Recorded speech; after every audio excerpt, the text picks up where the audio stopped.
ikhlas. Syifa'un wa rahmah, itu dua-duanya. Syifa'un itu untuk sakit fisiknya, rahmah itu untuk sakit yang tidak terlihat dalam fisik kita. Mental-mentalnya tersembuhkan dengan itu. Subhanallah. Dahsyatnya sampai di situ. Tapi kita sulit untuk bisa membuktikan itu kalau standar untuk bisa dinikmatinya belum kita tentukan. Maka malam ini berusaha untuk kita sampaikan ke panjenengan, kalau itu sudah one day one juz, itu bisa menikmati. Dan tambahkan terus, tambahkan sampai kalaupun itu maksimal 1 hari 10 juz. Sekali lagi nanti akan muncul pertanyaan, kapan turunnya, kapan kerjanya, kapan mangannya. Saya kira semuanya itu akan diberkahkan oleh Allah SWT. Mangan yang diteri, turu ya merem, selesai kan. Kerja ya karena ditelepon, SMS pun kirim pun rampung semuanya. Kayak dipermudah oleh Allah SWT. Saya cerita yang enak-enak saja. Karena saya yakin mereka yang akan mencoba biasanya pada tingkat-tingkat juz. 1 juz, 2 juz itu sudah mulai banyak yang gagal dan berguguran. Ini kalau semuanya dihitung, terus mulai one day one juz gitu. Bulan lagi one day 2 juz, terus bulan lagi one day 3 juz. Itu baru sampai 3 juz saja. Itu belum tentu satu orang pun itu lolos, termasuk saya. Belum sampai lolos. Karena memang susah, itu bukan main. Susah.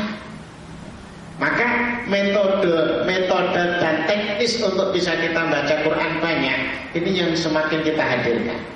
Salah satunya adalah Qurannya harus terpilih. Kalau bapak ibu itu HP milih, kenapa mushaf nggak milih? Kendaraan yo milih, kenapa mushaf nggak milih? Mobil yo milih, kenapa mushaf nggak milih? Istri atau suami yo milih, kenapa mushaf nggak milih? Sandal yo milih. Sing tinggu nek sikil iki enak. Kenapa Quran itu nggak milih? Karena rata-rata kita itu megang mushaf, itu bukan pilihan kita. Tapi karena keadaan, enake kuwi yo wis ngono. Tengok, Quran yang di tempat-tempat kita itu benar-benar kita beli sesuai dengan keinginan kita, atau memang sudah dibelikan yo enake kuwi. Sementara kita tidak berpikir untuk bisa mewujudkan yang baru. Rata-rata ya sudah itu disediakan. Ada yang dengan Quran yang ada di masjid-masjid itu sudah mencukupi. Gede bacaannya, tulisannya tulisan tangan itu sudah ada mencukupi. Bagi beberapa yang ingin membacanya lebih belum mencukupi. Gede itu kalau dibawa ke bis kan lumayan. Ya angkot lumayan. Buka srek. Yo, mas naik ngaji di masjid mas, kan butuh yang kecil. Ada yang kecil lagi di saku dan sebagainya. Mana? Ada yang dimasukkan dalam program di dalam HP. Ya monggo silahkan, intinya bisa baca itu sebanyak-banyaknya. Ada yang huruf-hurufnya ini kalau dibaca itu di mata nggak sakit, sejuk. Ada tulisan-tulisan itu kalau dibaca itu karena mungkin nggak terasa nyaman dengan itu. Dibaca awalnya bisa kebaca, lama-lama tulisannya itu lompat-lompat. Oh, aneh. Jangan-jangan nggak lompat, aslinya dia sudah ngantuk. Ngantuk. Mushafnya dipilih. Kalau sudah mushafnya dipilih, teman-temannya juga dipilih. Temannya sudah dipilih, metode cara membacanya juga dipilih, bisa bergantian, bisa dengan berdiri, bisa dengan di mana-mana. Sehingga kita terlatih untuk melakukan itu semua. Termasuk kontrolnya juga dipilih. Termasuk lagi hadiahnya juga dipilih. Kenapa harus dengan hadiah? Kami sudah membuktikan, karena di tempat kami ada sekitar 300-an santri. Dulu kita motivasi biar cepat menghafal banyak hafalan, itu dengan terus dikasih tausiah, terus disemangati, kumpul, briefing, ada meeting, ada mentoring. Ya bertambah, tapi tidak pesat.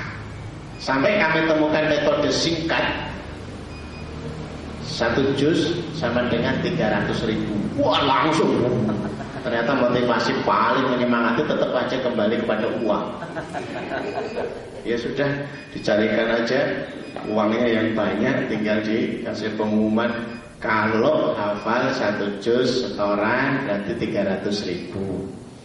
Kalau nanti ujian akhir hafalan paling banyak 600.000, sudah setahun 20 juz, sudah 50 juz. Nah, ini praktis ini, praktis. Iya. Anak kami kita kasih motivasi, kalau kamu baca Quran salembar 1.000, dia anteng aja. Tapi ternyata besoknya sebelahmu. Ini nagih terus ini. Iya. Kami ketemu dengan dokter spesialis anak. Dia cerita waktu kami membuatkan anak. Ustaz, anak saya itu tak kasih motivasi. Nenek hafal seayat. Bapak ngasih uang gak tanggung-tanggung 2.000 sampai 5.000. Anaknya termotivasi. Dan pinternya anaknya milih ayat sing pendek-pendek. Aku tekor lah. Mosok sebulan ngasih 800 sampai 1 juta. Tapi saya juga senang. Orang-orang mana ngamal. Saya bukan ustaz, saya bukan kiai, tidak bisa motivasi. Istilahnya yang kayak duit itu. Tapi dengan itu dia bersemangat. Sudah, saya puas dengan itu. Artinya uang yang saya keluarkan bagi dia itu dibandingkan dengan apa yang dia lakukan, bagi saya itu sudah impas. Lumayan 800 baca Quran kok muafal. Anak itu muafal terus. Saya subhanallah. Ternyata kita pun butuh motivasi itu juga. Coba kalau kita berhasil 1 hari baca 1 juz, sebulan bisa khatam, kita siapkan hadiah apa untuk kita? Kan sulit menghargai diri sendiri. Paling mudah kalau kita dengan pasangan D. Hadiah apa? Duit kuno aku sedek hadiah. Kuno kok caranya. Kuno tak siap hadiah. Sehingga ada yang saling menunggu, ada yang saling nagih.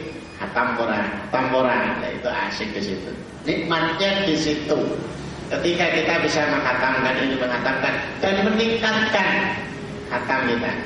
Sampai Bapak Ibu yang dirahmati Allah, saya mencatat pada tingkat panjenengan sehari menghatamkan 3 juz saja, rasakan keberkahan yang luar biasa. Waktu berkali lipat lebih berkah, masalah berkali lipat lebih mudah untuk diselesaikan oleh Allah Subhanahu wa taala. Bapak Ibu yang dirahmati Allah, ini dulu yang kami sampaikan pada malam hari ini. Memang tidak membahas seluruh pada isi buku ini. Ini buku ini konsumsi panjenengan di rumah, tapi setidaknya ada stimulan yang panjenengan dapatkan, semangat nanti untuk bisa menghatamkan 1 hari 1 juz. Ya, untuk syarat bisa menikmati keistimewaan Al-Quran. Karena kalau kami sampaikan banyak keistimewaannya dan keajaibannya, sementara panjenengan tidak termasuk yang membuktikannya, sama saja kita akan nanti masuk lagi, ngulang lagi. Ya sudah, ini syaratnya untuk bisa menikmati, praktekkan, dan sebulan lagi atau berapa bulan lagi kita ketemu.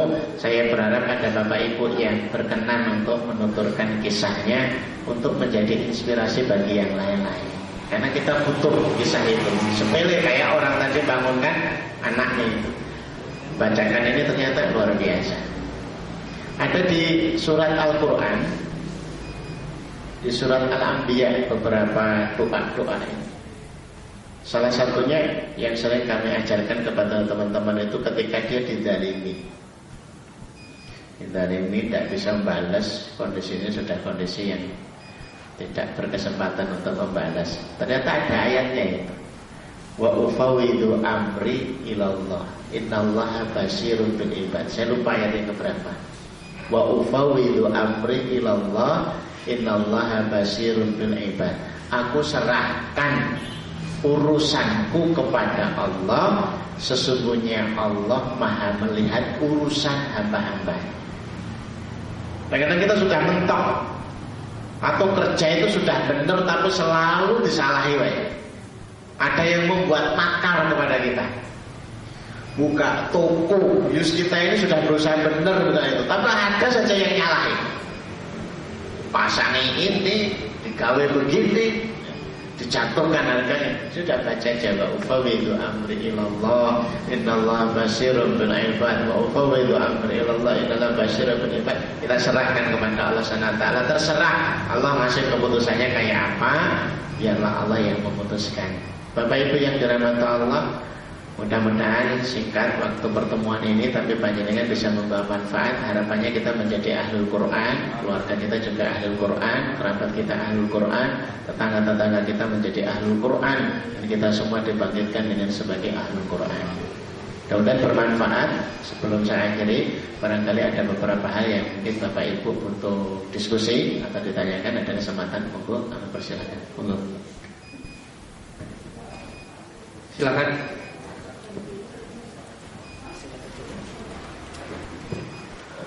Terima kasih. Saya Hadi dari Ngalian, Ustaz. Yang saya tanyakan ini tentang anak. Saya itu ingin sekali di mana setiap sholat berjamaah di masjid itu anak saya meskipun baru usia 2 tahun saya ajak. Namun kendala di masjid satu maupun yang lain itu adalah pengurus atau yang takmirnya dalam hal ini sering tidak berkenan dalam hal ini, bahkan sampai anak kecil lari-lari haram di masjid sampai disuruh pulang. Itu yang saya sangat sesalkan, tapi saya mau berbuat apa tidak punya dalih seperti itu. Itu gimana Ustaz? Terima kasih.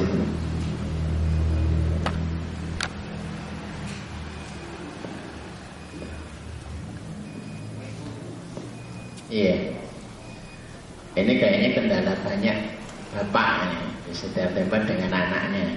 Ada beberapa masjid yang kadang-kadang pengurus, takmir ini tidak memperkenankan anak-anak kita.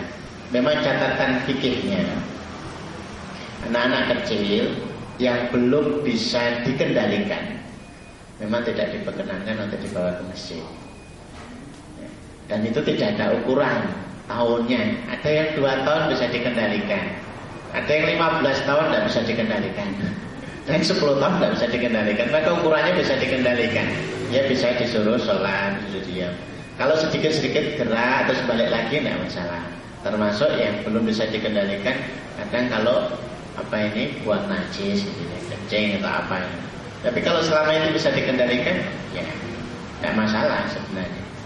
Nah, informasi terkait dengan ini tidak banyak yang mengetahui. Ada beberapa masjid yang menempelkan itu untuk menjadi informasi bagi semuanya.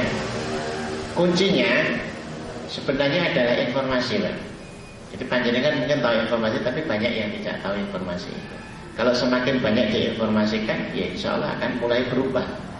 Karena begini, kekhawatiran yang amat sangat.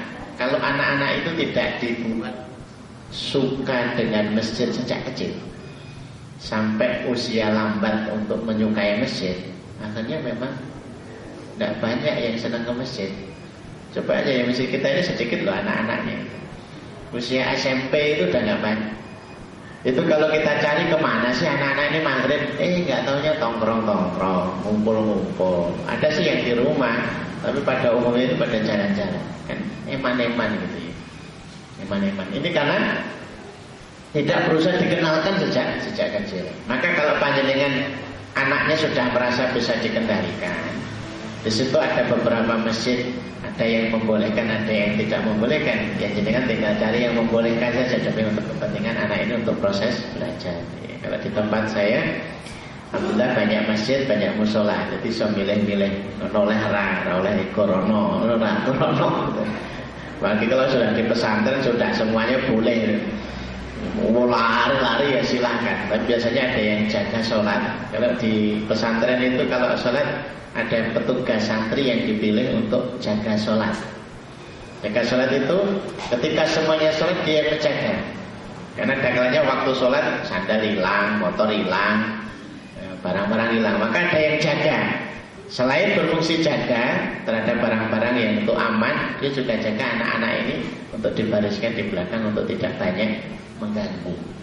Ya. Untuk tidak mengganggu nggak bisa, tidak banyak mengganggu, mengurangi gangguannya karena tetap kecil-kecil itu Ada yang sholat kemudian narik-narik sarung, dia narik kumis, ya memang itu seninya begitu. Tapi untuk akhirnya kemudian dia senang dengan masjid, ya itulah ya resikonya kita terima. Maka ketika itu dibiarkan, dipastikan masjid itu mesti penuh dengan generasi anak-anak. Tapi bagi bapak ibu yang anaknya belum bisa dikendalikan, maka anak ini menjadi tanggung jawab ibu untuk membiasakan sholatnya di rumah. Baik digendong, baik diajak, dibiasakan bagaimanapun caranya. Insya Allah semakin dini dikenalkan dengan perintah sholat, semakin baik. Sekalipun perintahnya muru auladakum inda sab'in, perintahkan anak untuk sholat ketika usia 7. Jadi sudah mulai perintah itu kalau sudah 7. Sebelumnya itu proses untuk ya dirayu, dinasihati, berbagai macam. Wadribu, dan mulailah pukul. Kalau usia 10 tahun dia belum sholat, belum beres sholatnya, masih sering meninggalkan sholat, 10 tahun itu sudah harus dipukul, Pak. Kenapa tidak cukup dengan nasihat saja? Bukankah itu bertentangan dengan proses pendidikan hari ini? Tidak. Anak 10 tahun ini kalau hanya dinasihati nggak mempan. Ya itulah syariat yang dibawa oleh Rasulullah. Cuma kan tengok lagi ke dalam. Dipukul ini bukan sembarang pukul. Satu, bukan pukulan yang menyakitkan, apalagi kok mematikan. Rukuk, pakai rotan, cepat. Nah, bukan begitu. Atau pukulan yang membekas, bukan. Wong itu anak kita. Beberapa tahun dulu kita cari format itu. Dulu waktu kami kepada santri ya, sajadah yang ringan itu di kaki yang bawah, ceplek. Nggak sakit tapi suaranya banter, ngeri. Tapi sampai ketemu ketika kita mulai sama dengan Syekh Syahid dari Sudan. Waktu itu anaknya 12 tahun, terlambat sholat berjamaah, dipanggil anaknya di depan kami waktu itu ngaji itu. Nah, anaknya disuruh, mana kakimu? Nah, telapak kakinya yang dipukul pakai sandal, plek. Tapi pukul guyu, ngalih itu.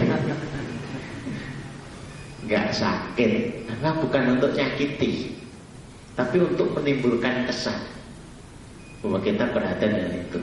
Bapak Ibu silahkan mereview ingatan usia 10 tahun yang lalu, usia ketika 10 tahun, apa yang paling diingatnya? Itu bukan apa yang diucapkan, tapi apa yang dilakukan. Ketika dia itu misalkan ke masjid tidak boleh, itu bukan omongannya itu yang diperhatikan, tapi tangannya. Nah itu yang diperhatikan, ini gitu. Yang diperhatikan begitu. Ya makanya proses tarbiyahnya, proses pendidikannya, ikuti apa yang dia sampaikan oleh Rasul. Insya Allah itu akan menemui yang benar, insya Allah. Wallahu a'lam bishawab. Monggo, kan ada yang lain, silakan. Silakan. Yang trik dulu, tadi yang kita sudah.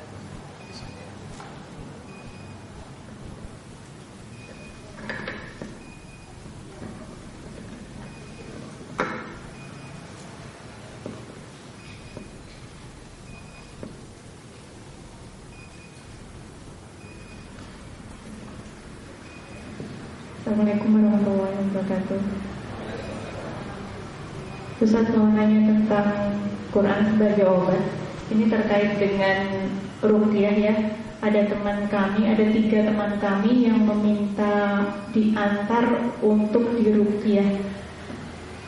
Karena mereka melihat, merasa ada sesuatu dalam tubuhnya. Kemudian saya teringat hadis yang menyatakan bahwa orang yang minta diruqyah itu tidak akan masuk surga tanpa hisab ya.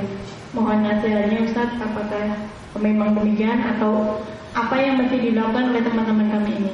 Terima kasih, jazakallahu khairan. Iya.